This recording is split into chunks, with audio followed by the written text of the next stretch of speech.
Nabi Khidir itu adalah derajat yang sangat luar biasa di sisi Allah. Jadi jangan buat sembarangan. Terus derajat kewalian itu juga derajat yang luar biasa dari Allah. Itu hakullah semuanya. Jangan buat sembarangan. Terus gelar habaib itu adalah gelar kemuliaan yang diberikan oleh Allah, yang diterima oleh baginda Rasul. Jangan buat sembarangan. Nanti seperti yang dikatakan Kang Togo tadi, yang membuat semuanya ini sembarangan akan dilibas oleh rijalul ghaib. Gitu ya?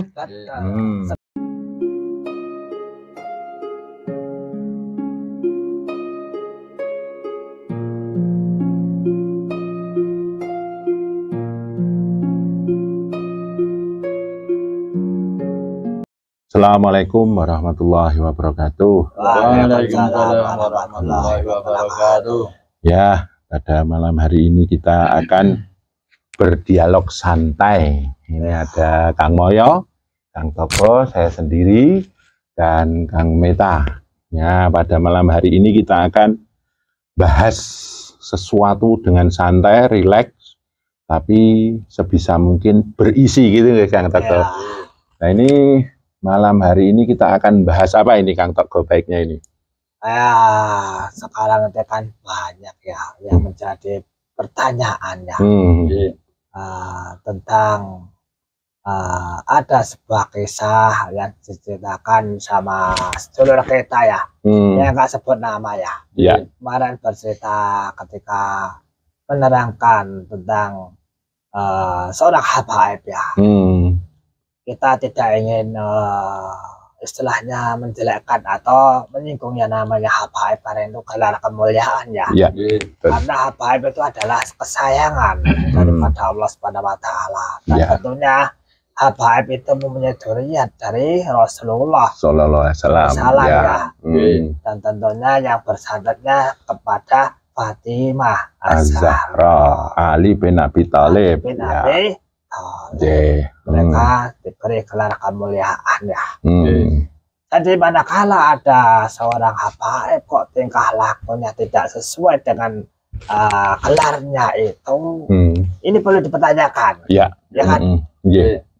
Kan ada ciri-ciri habaib yang terkadang tingkah lakunya tidak mencerminkan bahwa itu adalah zuriat Rasul. Yang namanya habaib itu harus bisa pegang kendali dari amarahnya, harus punya sifat budi pekerti yang luhur, itu sifat wajib ya.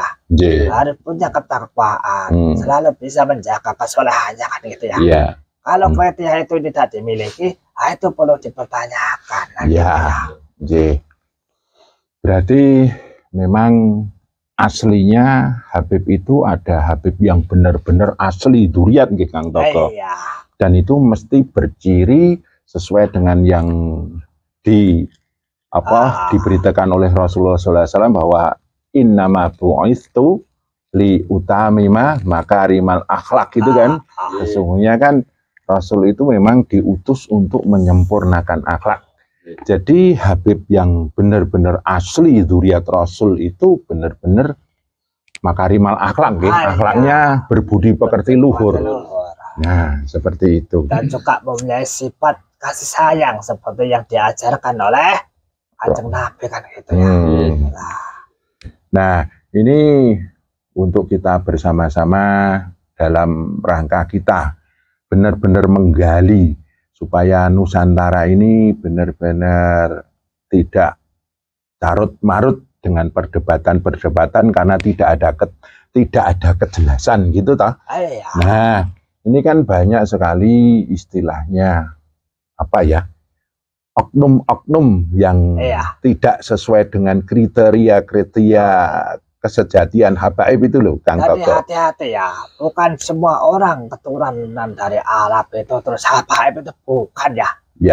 Jadi dzurriyyat Rasul itu terbagi menjadi dua kan. Tidak semuanya menjadi habaib itu. Nah ini yang bahaya, ini orang yang mengaku-ngaku habaib kan gitu ya. Akhirnya membelokkan budi pekanti dengan mengkultuskan dirinya bahwa dia menjadi juru selamat, menjamin kesurgaan. Kalau kau tidak manut denganku, neraka contohnya kan gitu.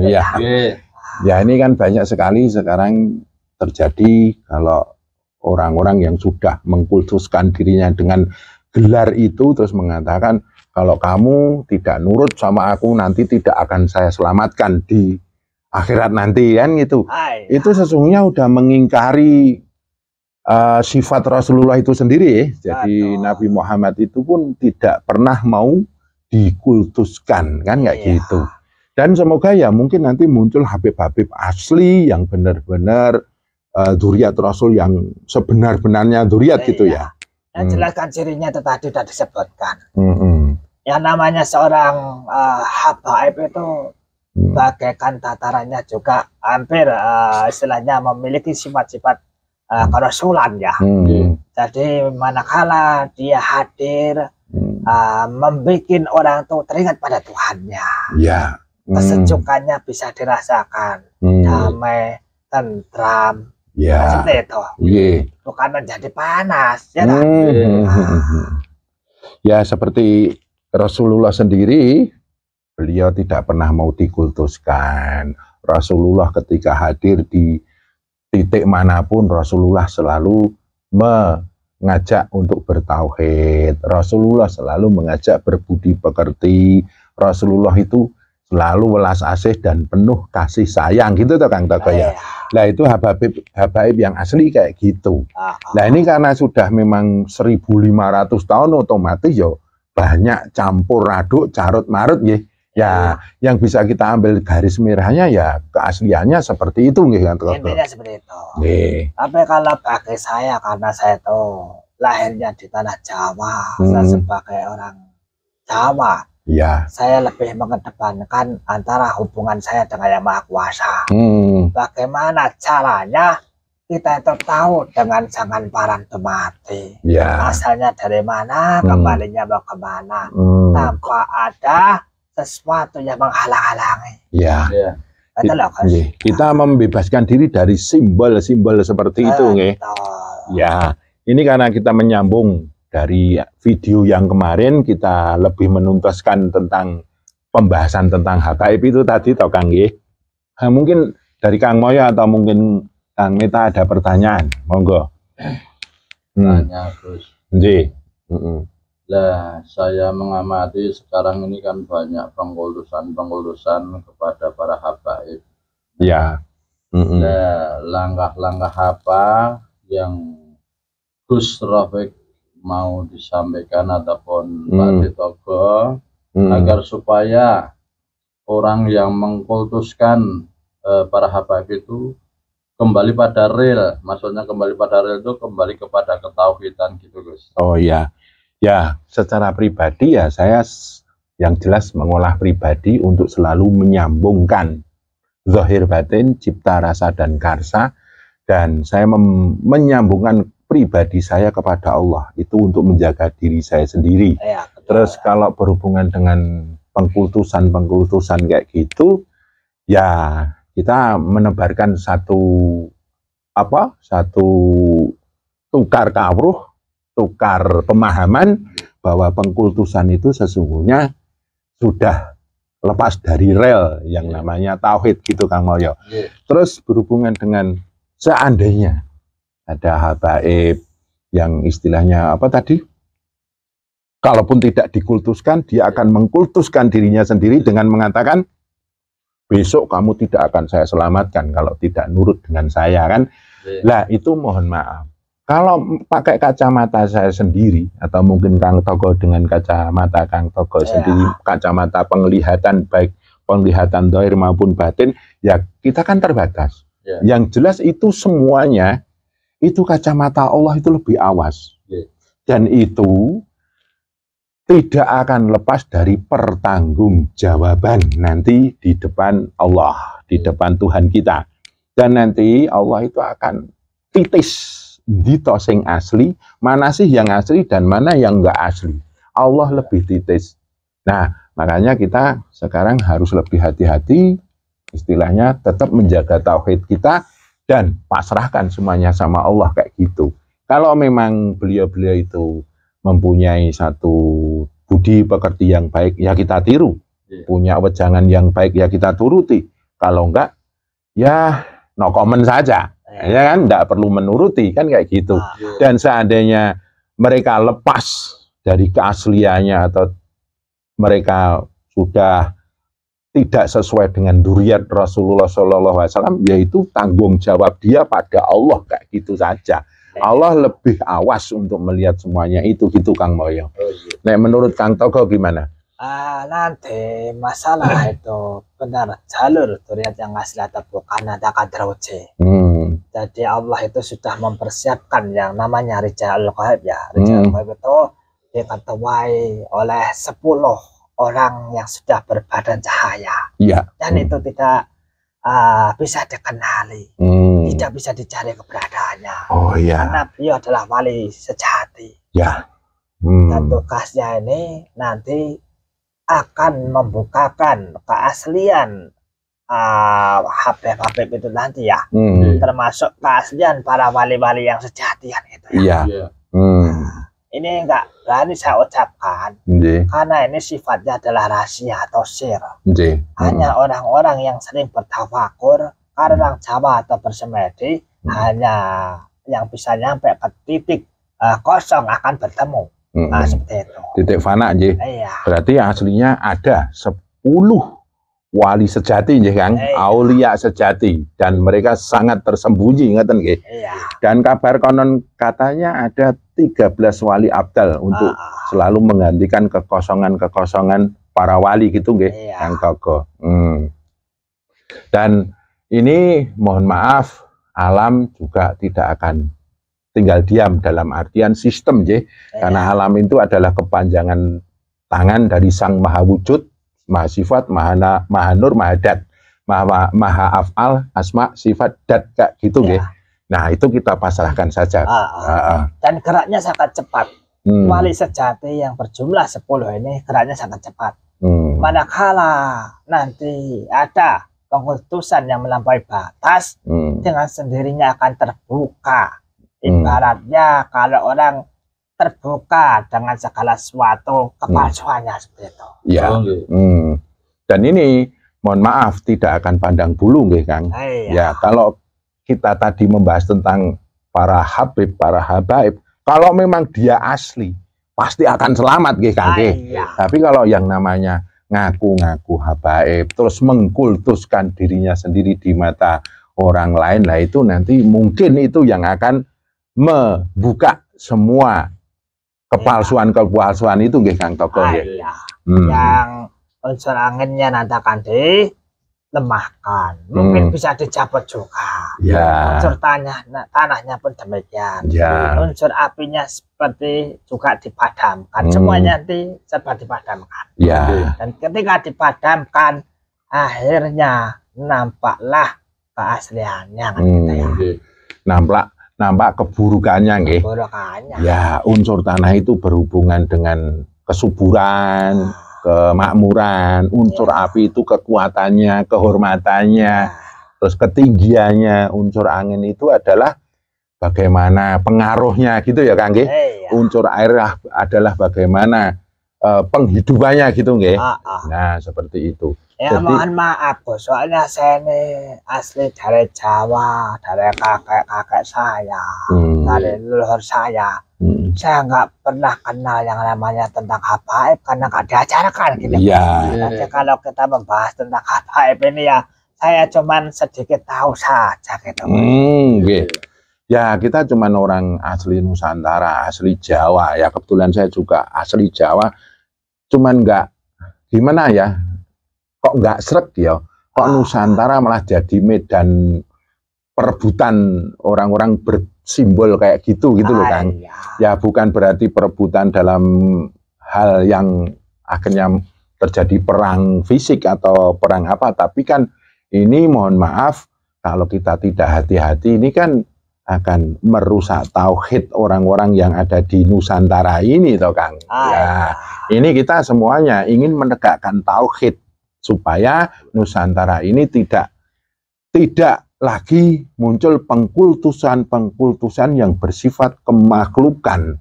Tapi benar-benar zaman dulu itu manusia-manusia Nusantara ini benar-benar mengkultuskan Tuhan itu murni tan kecampuran, tetap tan owah gingsir kan gitu toh Kang Togo. Ada orang-orang Jawa itu yang melakukan spiritual kerohanian di dalam Jawanya. Itu yang dipercaya hanyalah Sang Maha Esa. Makanya bertetap kepada satu kepercayaan, tidak ada duanya. Ya, seperti itu. Jadi simbol-simbol kenabian, simbol-simbol kerasulan, simbol-simbol kesangyangan, kadewatan, kewangsaan itu adalah sebagai tangga-tangga untuk kita menuju yang agung, yang maha kuasa, yang maha menciptakan alam semesta. Bukan nanti malah jadikan menjadi titik-titik pengkultusan gitu toh Kang, supaya murni kita jalannya itu bisa menembus ke alam ketuhanan semurni-murninya kan kayak gitu Kang Togo. Mungkin Kang Moyo terjawab belum ini tadi? Mungkin Mas Meta ada pertanyaan? Mengenai untuk spiritual itu kan bersifat pribadi Romo. Iya. Jadi kan kita kan harus menggali kemurnian rohani kita sendiri. Iya. Nah, kita kan memang diwajibkan untuk mencintai Allah, Rasul dan dzurriyyatnya. Iya. Kan berarti memang dalam hal ini konteksnya perlu benang merah yang tegas gitu. Spiritual itu pribadi ketika ada oknum-oknum gaib itu yang membingungkan tauhid karena pengkultusan itu ya wajib pasti dijauhi ngoten gitu. Ya, yang jelas gini, yang namanya kemurnian untuk menghadirkan pribadi kita untuk dekat dengan Allah itu memang perlu tangga-tangga tangga-tangga tarekat, tangga-tangga perjalanan Jadi kita cari memang dzurriyyat Rasul yang memang benar-benar mengajarkan apa yang ada di dalam diri pribadi Rasulullah SAW itu. Dan kalaupun ada oknum atau beberapa orang yang tidak seperti itu, ya berarti itu bukan tangga-tangga tarekat kita, bukan tangga-tangga yang kita bisa meniti untuk melakukan perjalanan menuju kepada Allah. Dan intinya kan di pribadi kita, pribadi yang murni itu tadi. Karena dengan pribadi yang murni, kalaupun kita butuh tangga-tangga, ya tangga-tangga yang bermanfaat untuk mendukung perjalanan kita kepada Allah. Yang tidak bermanfaat, ya kita tinggalkan. Ya betul kalau dikatakan dijauhi saja, kan nggak gitu. Kan masih banyak ajaran-ajaran yang murni, ajaran-ajaran yang jauh dari yang namanya pengkultusan makhluk kayak gitu. Nah, ini luar biasanya zaman sekarang ini Kang Togo zaman carut marut kayak gini ya, zaman yang sudah begitu globalisasi dengan teknologi komunikasi yang luar biasa kayak gini, orang-orang sekarang yang dengan banyaknya aral melintang, banyak duri-duri di tengah jalan itu luar biasa kalau kita bisa menuju kepada Allah. Dan itu kualitasnya insya Allah dari zaman ke zaman, pribadi orang yang bisa menuju kepada Allah itu akan lebih berkualitas dibanding sebelumnya kayak gitu. Karena memang tugasnya lebih berat untuk ke sana gitu Mas Meta. Jadi jangan takut bahwa semakin sulit kita itu merajut jalan untuk menuju Allah, semakin luar biasa kalau seandainya kita nanti bisa menembus yang namanya alam kurbah. Nah, kalau kita berjalan tidak ada tantangan, tidak ada ujian, tidak ada halangan, ya kualitasnya kurang Kang Togo Nah, jadikan ini sebagai seni perjalanan Mas Meta. Seni perjalanan, jadikan ini sebagai sebuah warna-warna perjalanan yang kita lihat begitu indahnya gitu loh Mas Meta. Terjawab betul nih Mas Meta. Alhamdulillah. Ya, mungkin ada pertanyaan lagi Mas Moyo? Karena ini ngobrol-ngobrol santai. Tanya lagi Gus. Nah, ini tadi kan sudah disampaikan ada wali sejati yang jumlahnya 10. Itu wali sejati itu tersembunyi. Nah, gitu. Ya. Dan di satu sisi juga ada Habib asli, ngeten ya Pak. Ngeten itu. Iya. Lah untuk mengetahui Habib yang asli itu, apakah hanya orang-orang khawas saja yang tahu, ataupun orang secara umum bisa mengetahuinya gitu? Mohon pencerahannya. Ya, kalau secara gamblangnya orang khawas lebih tahu ya. Tapi kalau secara orang awam atau umum, kan bisa dilihat dari cara berperilakunya, ya kan? Ya. Sudah diterangkan tadi sifat-sifat kemakhlukannya kan gitu ya. Nah, karena kita ini sekarang ini berbicara dengan bahasa manusia, makanya masih ada introspeksi, pengorekan diri, ya, untuk sebagai referensi menuju kebenaran sejati kan. Iya. Jadi memang gini, ada yang dinampakkan, ada yang disembunyikan, Kang Toko. Seperti dalam sifat Tullah itu kan huwa dhahiru wal batin, yang dhahir itu dinampakkan, wal batin itu dirahasiakan, karena memang Allah itu ada dua sisi dhahir, sisi batin. Contohnya manusia abadi itu yang dinampakkan selama ini adalah Nabiullah Khidir Ibnu Malkan. Nah, yang lainnya kan disembunyikan. Ya, wali itu pun yang dinampakkan selama ini Wali Songo, ya, Wali Kutub Syekh Abdul Qadir Al-Jailani, terus Sunan Gunung Jati, kan? Nah, itu yang dinampakkan kan itu. Tapi masih ada wali-wali tersembunyi. Begitu juga para habaib. Kenapa kita tadi membahas habaib, Kang Toko?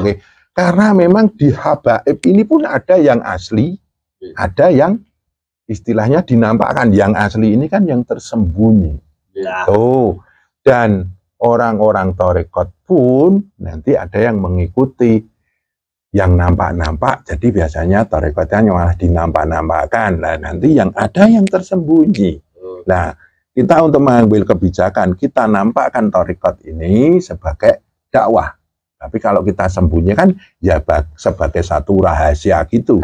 Jadi kita juga harus mempunyai satu titik yang harus kita rahasiakan, dan satu titik yang harus kita nampakkan. Nampaknya yang kita nampakkan ya di sudut atau apa itu balighu anni walau ayah itu tadi, sampaikanlah apa yang diajarkan oleh Rasulullah SAW itu walaupun hanya satu ayat kayak gitu. Jadi ini tidak lepas dari koridor zahir batin. Yang zahir itu dinampakkan, yang batin adalah disembunyikan. Makanya yang disembunyikan tadi Kang Toko ngendika, wah ini tidak berani diceritakan. Jumlahnya ada 10. Ya, abdal yang untuk mengganti itu ada 13. Itu pun kita nggak berani cerita yang terlalu dalam, Kang Toko. Ya, itu terjemah betul itu. Oke. Jadi ini mohon maaf, yang dinampakkan pun itu nanti ada yang benar-benar Habib sejati atau enggak, terus wali sejati atau enggak, ada yang ngaku-ngaku, sama aja. Seperti itu. Terus ada yang ngaku-ngaku bertemu Khidir, ada yang enggak, itu berhubungan dengan manusia abadi yang dinampakkan saja, kan kayak gitu. Nah, mungkin bisa ditambahi sama Kang Toko ini. Ya jelas, kalau kita sudah betul-betul menuju jalan kesempurnaan, ya kita dalam memandang segala sesuatu penciptaan itu sudah selayaknya kita pandang sebagai kesempurnaan ya. Karena ini bahasanya lisan manusia, memang terkadang ada istilahnya pengoraian-pengoraiannya. Tapi kalau kita kembali ke sang sejati, sebetulnya segala sesuatu dimensi yang ditembus melalui kegoiban kita, itu semuanya adalah kesempurnaan. Tidak ada kekurangan di dalamnya. Kekurangan itu adalah sifatnya kemakhlukan. Kan itu ya. Jadi kalau untuk bertanya lebih dalam lagi, sepertinya kita akan buang-buang energi gitu ya. Dan mungkin manfaatnya pun kurang kalau kita bedar karena situasinya sedang kayak gini. Dan mohon maaf kalau kita mau ngambil jalan terabas, Allah itu maha zahir, Allah itu maha batin. Gampang itu aslinya kita. Pokoknya zahir batin kita harus kita tauhidkan. Dan mohon maaf, itu tadi para wali, ada yang wali sejati yang itu disembunyikan, ada yang wali yang pernah dinampakkan, habaib ada habaib yang asli atau habib sejati, ada yang istilahnya dinampakkan atau dinampak-nampakkan. Terus itu manusia abadi yang dinamakan adalah Nabi Khidir, yang lainnya disembunyikan, itu anggap saja itu sebagai seni yang diciptakan oleh sang sutradara agung. Nah, Allah. Jadi Allah itu mentitahkan alam semesta itu sangat indah. Seninya ya kayak gini. Ada yang dohir, ada yang batin, ada baik, ada yang buruk. Nah, ada yang tinggi, ada yang rendah, ada yang luas, ada yang sempit. Ya, itulah ada anasir apa? Surga dan neraka, langit dan bumi, laki-laki, perempuan, baik, buruk, tinggi, rendah. Lah, asli dan tidak, tersembunyi dan ternampakkan, itu semuanya adalah rangkaian sistem semesta yang di situ seninya luar biasa yang diciptakan oleh yang maha seni. Ya, seni keagungan yang ada di alam semesta ini kita tangkap dengan dohir batin kita, dengan ketauhidan kita yang harus kita maksimalkan gitu. Gitu. Ribun Kang Togo, seperti itu, J. Iya. Nanti kalau ada kesempatan akan saya buka sedikit demi sedikit nanti di channelnya Wejangan yang Togo itu ya. Nanti kita akan bahas, saya akan membuka perjalanan sesungguhnya bagaimana itu ya, nanti untuk referensi gitu ya. Karena dalam membuka ini kita itu diperlukan tafakur untuk mencari kebenaran yang sejati, bukan dengan analoga pikiran ya, dan akal. Dan petunjuk itu memang harus betul-betul dikaji ulangan gitu ya. Ya, karena memang ya yang maha benar itu tetap yang maha kuasa, Allah itu ya. Yang maha pintar, maha tahu tetap Allah yang maha kuasa itu. Jadi kita nggak bisa hanya mengandalkan pikiran kita. Kita perlu istilahnya tafakur, tirakat untuk menuju kegaiban-kegaiban yang selama ini dirasakan oleh Allah. Dan itu tidak bisa kita hanya baca buku, kita mendengar dari khutbah-khutbah orang. Kita perlu benar-benar bertafakur supaya muncul kalam di hati kita yang di situ diturunkan oleh Allah sebagai sebuah petunjuk yang Allah pernah berfirman, alamal insana malam ya'lam, itu loh. Allah mengajari kita, orang-orang yang fakir dengan pengetahuan ini. Ya, seperti itu. Nah, ini tadi kita bahas seperti itu karena dalam koridor seni alam semesta memang di mana-mana itu yang namanya emas ada yang asli, ada yang kadarnya pun ada yang cuman sedikit, ada yang emas palsu dan emas sepuhan kan ada. Kulitnya emas, ternyata dalamnya bukan, itu kan emas sepuhan. Nah itu kita supaya, kenapa kita bahas kayak gitu, supaya kita lebih berhati-hati supaya tauhid kita itu tidak terbelokkan dengan pengkultusan yang tidak perluan kayak gitu. Dan saya yakin beliau-beliau yang asli mendapat sebuah gelar Habib itu tidak akan ditunjukkan gelar habaibnya. Dia akan kebanyakan merendah. Dia akan mengatakan orang-orang yang membilang diri saya Habib, tapi saya merasa diri saya ini hanyalah hamba Allah, pasti gitu. Malah justru biasanya itu yang asli. Jadi bukan pengakuan, karena ini bukan sebetulnya bukan bukan sesuatu untuk meraih popularitas. Karena ini adalah amanah gitu ya.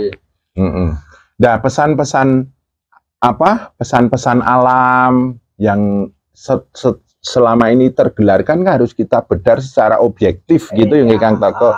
Kita bedar dengan objektif, murni, apa adanya supaya masyarakat termasuk kita ini tidak terjadi satu kebingungan. Loh, gimana kok jadi gini?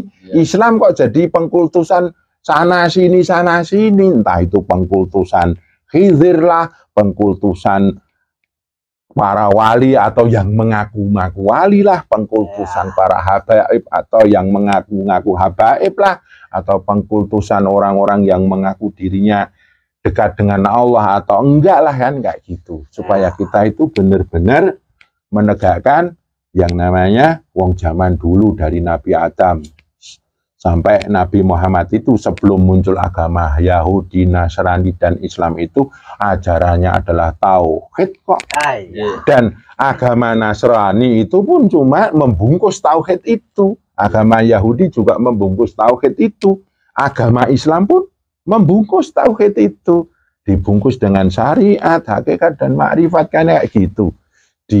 Dibungkus dengan ada budi pekerti, dibungkus dengan hukum-hukum agama kan kayak gitu. Supaya kita bisa menemukan titik inti tauhid, makanya kita bedar ini tanpa ada niat merendahkan satu dan yang lainnya kan gitu. Ini supaya kita itu sekarang mulai harus cerdas mensikapi, cerdas memilah dan memilih, dan akhirnya kita cerdas dalam menentukan satu keputusan untuk memperjalankan diri, mendekatkan diri kepada Allah Subhanahu wa Ta'ala kan kayak gitu nggih Kang Togo. Hati-hati ya kalau berbicara tentang gelar wali, tentang habaib ya. Kita itu semuanya dari zuriat Nabi Adam. Ya. Juga sampai Rasulullah. Cuman orang kadang salah kaprah.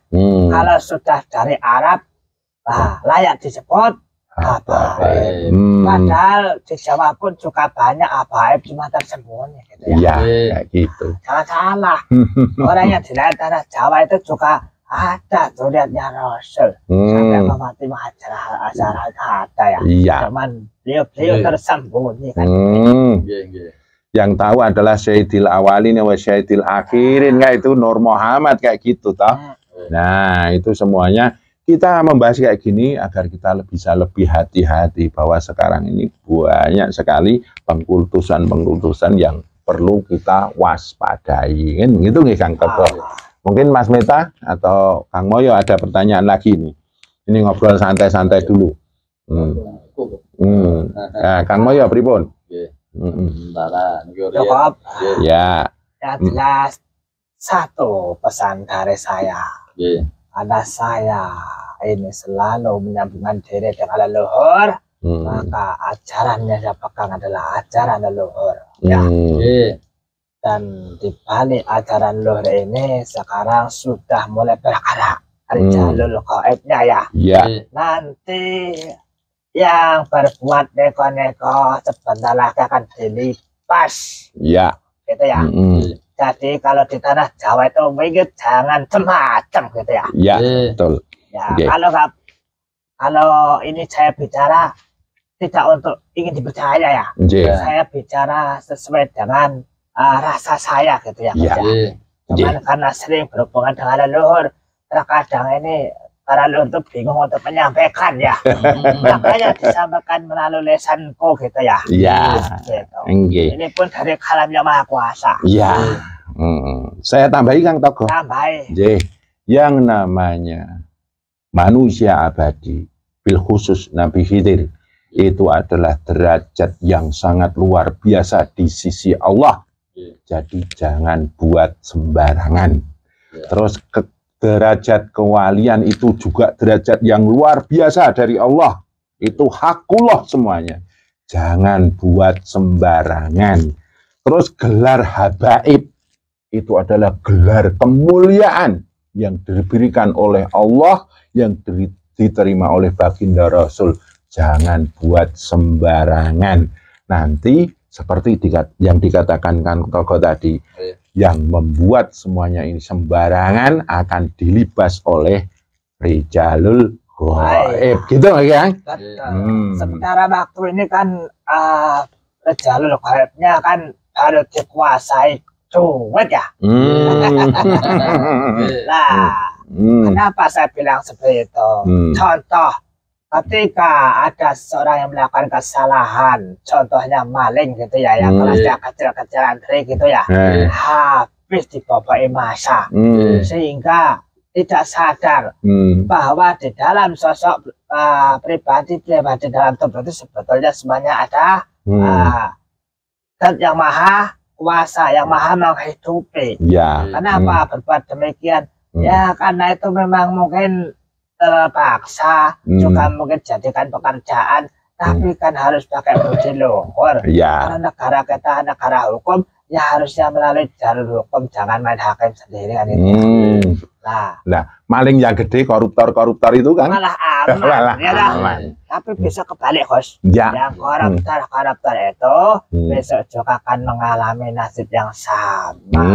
Cuman bedanya nanti akan banyak rijalul gaib yang menyerang melalui daya energi yang merasuk di badan-badan yang berbuat kezaliman.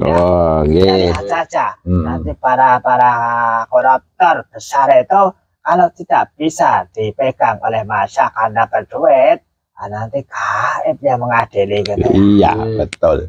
Ya, yang dikatakan Kang Toko rijalul gaib itu sekarang sedang ketutup uang karena penduduk manusia ini sekarang masih percaya. Pokoknya ada uang selesai.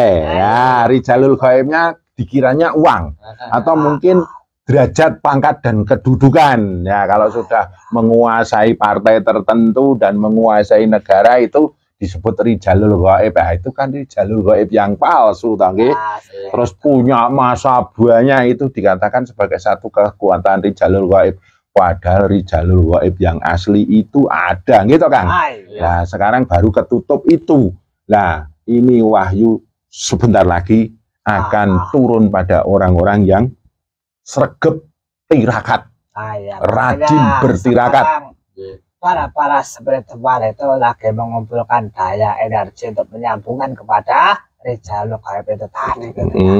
Karena sebetulnya rijalul gaib itu ditugaskan oleh Allah Subhanahu Wa Taala untuk mencukupi kebutuhan para manusia yang berjalan di jalan ketuhanan. Ya. Nah, karena manusia itu belum terbuka kesadarannya, tidak pernah meminta kepada Yang Maha Kuasa, melainkan hanya meminta kepentingan pribadinya, akhirnya kezaliman itu merajalela.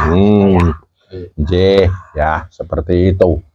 Semoga ini bisa dijadikan kita bersama untuk berhati-hati. Untuk selalu mawas diri, tidak sembarangan. Ini karena mohon maaf Kang Toko, yang namanya Rasulullah, nah para nabi, para rasul itu kan jumlahnya 124.000 Nah, yang dinampakkan kan 313. Nah, wali kutub pun dari masa ke masa itu selalu berganti-ganti kan jumlahnya 313. Lah ini adalah wali kutub terakhir yang ke-313, sudah masanya nanti rijalul gaib turun. Nah, kalau nanti sudah membaik alam semesta ini, nanti akan diulangi lagi dari yang pertama. Kalau nggak turun nanti ayat kitab suci itu bohong, ya kan sudah diterangkan. Ya. Maka kalau nggak menjadikan nyatanya, jadi apa nanti ya? Iya. Ya, jadi kitab suci itu harus benar gitu Kang. Harus terjadi karena itu sudah kun fayakunnya Allah. Itu sudah sabdanya Allah, kalamnya Allah kan ngoten nggih. Ada ditunggu tanggal mainnya saja. Siap, nggih. Pripun Kang Meta, Kang Moyo? Ya, pripun Kang Togo? Cukup ya. Ya. Kita nggak pernah nakuti loh. Ini betul-betul berita dari langit.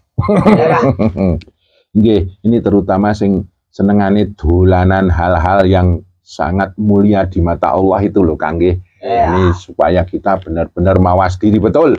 Nah, alhamdulillah kita hanya orang awam Kang, kita hanya orang kecil, jadi alhamdulillah ya kita jadi penonton dan orang yang bisa berkomentar kan kayak gitu nggih Kang.